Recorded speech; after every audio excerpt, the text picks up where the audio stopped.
দিদিভাই, তুমি এখানে মন খারাপ করে বসে আছো নাকি? আজ তো তোমাদের একটা স্পেশাল দিন। আজ কিন্তু বাড়িতে বিশাল রান্নাবান্না খাওয়া দাওয়া হবে।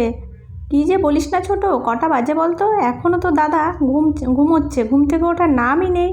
দেখ আদৌ তার মনে আছে কি না যে আজকে কি। তা বললে তো হবে না দিদিভাই, এবছর আমি দাদাকে একদমই ছাড়বো না। এর আগের বছরও সেরকম কিছুই করা হয়নি। এই বছর তোমাদের বিয়ের 10 বছর পূর্ণ হলো, আর এই বছর আমরা কেক কাটবো, সবাই মিলে খুব হইচই করে কাটাবো। তোর কথা শুনে আমার তো খুবই ভালো লাগছে, কিন্তু তোর দাদাকে এসব করবে সে তো লজ্জাতেই মরে যায়। তা বললে তো হবে না। আরে রাখ তো, দেখ তো তোর দাদাকে ওঠে নাকি ঘুম থেকে।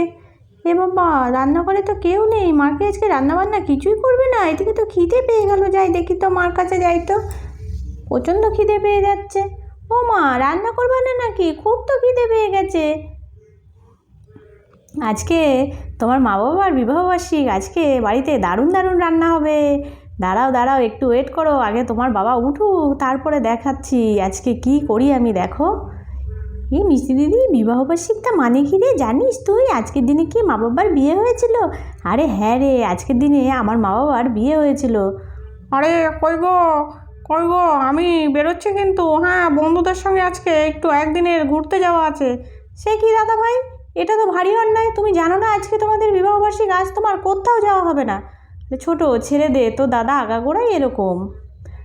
আরে আরে রানী, তুমি রাগ করো না, বন্ধুদের কথা দিয়েছি, বুঝতে পারছো না? আমি কাল সকালে ফিরে আসবো। কাল সকালে ফিরে এসে কালকে আমরা সেলিব্রেশন করব সবাই মিলে, খাওয়া দাওয়া, বিকেলে ঘুরতে যাওয়া। তুমি রাগ করো না প্লিজ, এক জায়গায় যাচ্ছি, এরকম মুখটা কালো করে থাকলে আমার খুব খারাপ লাগবে, একটু হাসো দেখি।